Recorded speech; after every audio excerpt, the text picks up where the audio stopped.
MotorWeek is made possible by Auto Value and Bumper to Bumper and TireRack.com.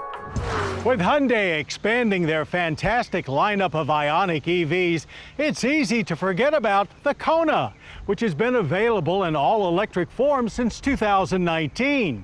In fact, this second-gen Kona was designed as an EV from the get-go and adapted to employ ICE powertrains for those who are either not ready or not willing to go down the full EV path.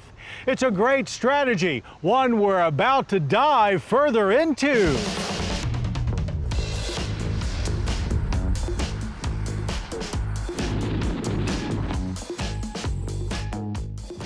As we nudge closer to the theoretical end of the internal combustion engine for our personal transportation, it's vehicles like this 2024 Hyundai Kona, available with both ICE and electric powertrains, as in this Kona Electric, that are best equipped for this transition, allowing consumer demand to be the sales driver. All Kona Electrics are front-wheel drive, available in SE, SEL, and limited trims. The base SE gets a 133 horsepower motor and a range of 200 miles from its 48.6 kilowatt-hour battery. SEL and Limited get a larger 64.8 kilowatt-hour battery and a bigger 150 kilowatt motor producing 201 horsepower and 188 pound-feet of torque.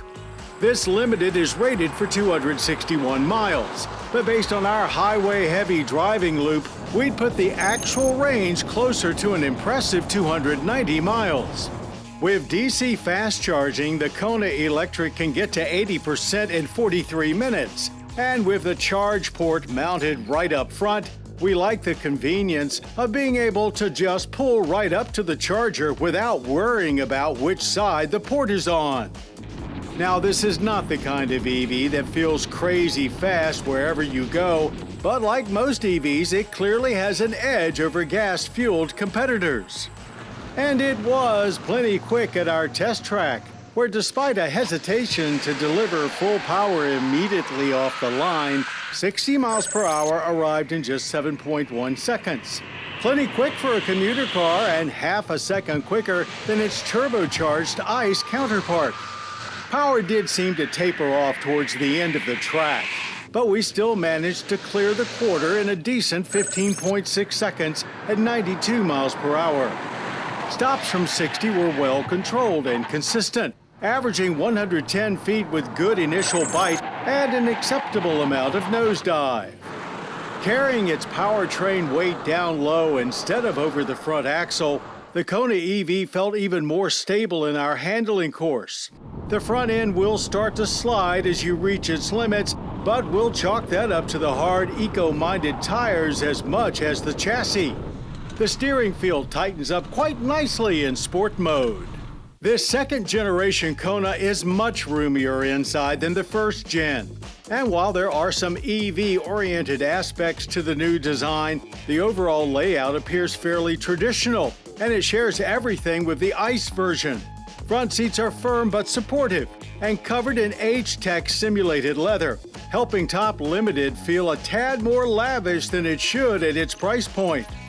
The large horizontal 12.3-inch touchscreen display with navigation sits more in front of the dash than on top of it and merges directly with the 12.3-inch digital driver's display. Both are standard. Using 29 kilowatt-hour of electricity per 100 miles, the Kona Electric is quite efficient. Pricing starts at $34,070. That's about $8,000 over a base ICE Kona, but certainly at the low end when it comes to battery electric vehicles. Top Limited comes in at $42,440. A sportier inline version is set to arrive next year. The Kona design is a great package, made even better with the option to go electric. And even with all the push to go full EV, there are still relatively few inexpensive options for buyers to choose from. This 2024 Hyundai Kona Electric is one of the best yet, making it one of the easiest ways to join the EV lifestyle.